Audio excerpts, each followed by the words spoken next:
Martin Scorsese now has 6 decades of classics on his resume thanks to Killers of the Flower Moon. Killers of the Flower Moon meets Scorsese's long-standing interest in both compelling criminal fiction and fascinating real occurrences. With its examination of the Osage Nation killings in Oklahoma, the movie delves into one of the most heinous tales of societal hatred, murder, and corruption in American history. Although this narrative has frequently been omitted from official historical accounts, Scorsese's ambitious new film investigates who bears responsibility for these crimes.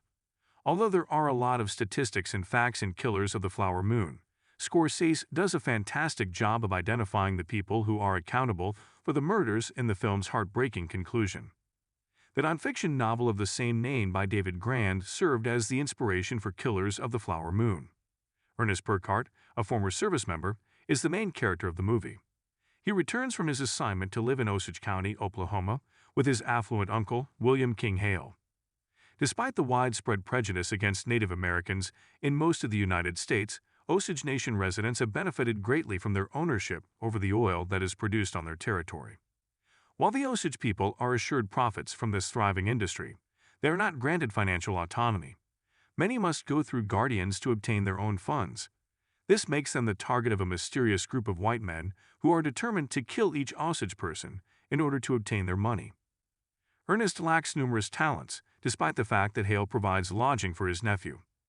In order to make ends meet, he works as a local driver, where he meets Molly, an attractive Osage woman.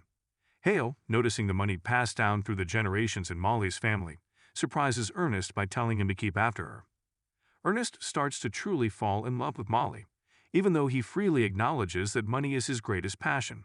After being married, Molly gives birth to 3 kids, but a sickness leaves her almost completely bedridden. Molly suspects that anyone from outside her village could be covertly working against her, which is why she is wary of the insulin prescription that white doctors from out of town have provided to her. Ernest isn't entirely truthful with his spouse. In the past, he and his brother Byron Burkhart planned to rob the local Osage people and steal their jewelry. Ernest learns, though, that Hale has considerably more ambitious plans for seizing Osage County and the oil reserves.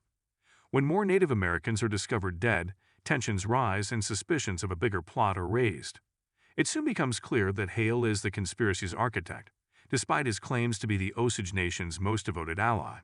He even hired private investigators to look into the deaths. Ernest essentially consents to carry out his uncle's instructions.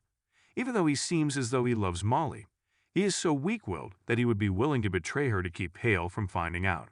With her family starting to dwindle, Molly starts to worry more and more for her safety. Following a disagreement with Byron, Anna, Molly's sister, is taken into the woods and put to death. Following the death of Lizzie Q, Molly's mother, ownership of the oil depositories will now belong to Molly, her sisters, and any children they may have.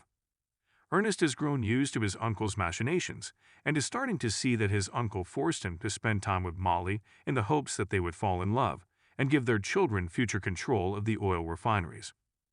Ernest becomes entangled in his uncle's web and starts slowly poisoning Molly by giving her insulin injections. Following the bombing deaths of Rita Smith, Molly's sister, and her husband Bill Smith at the hands of Blackie Thompson, Hale's underling, the elders of Osage Nation resolved to request an official investigation from Washington, D.C. at J. Edgar Hoover's personal request. FBI agent Tom White travels to Osage County to start investigating the murders, despite the president's initial reluctance to move on with a formal investigation. After White questions Ernest about his involvement in the killings, his men start investigating Hale and his group of sympathizers. Ernest puts the last of the poison meant for Molly into his own drink, saving her life. He and his uncle are then taken into custody. As the FBI starts assembling charges against the conspirators, Hale's lawyer, W.S. Hamilton, tries to persuade Ernest to conceal his uncle's involvement. At first, Ernest complies and breaks with an earlier arrangement he had with the FBI to assist in proving his uncle's guilt. Ernest first chooses to keep Molly in the dark about his involvement in the poisoning and killings, but after their youngest child passes away after a protracted illness, he comes clean with her. This leads to a devastated Ernest confessing in court that he had been drawn into the plot and testifying against his uncle. Ernest clarifies that he married Molly out of love for her, and not just because of her wealth, even if he acknowledges that he was carrying out his uncle's orders. In one of the more unexpected turns, the fates of the characters are disclosed via a staged radio broadcast that pays homage to the era's news shows rather than a title card. The information is supplied by Scorsese, who makes a brief appearance as a radio show host. Scorsese's persona indicates that Hale was eventually freed from incarceration and suggests that he was able to use his connections and authority to avoid receiving the appropriate prison term. After Molly grants him a pardon and they get divorced, Ernest spends the remainder of his life with Byron.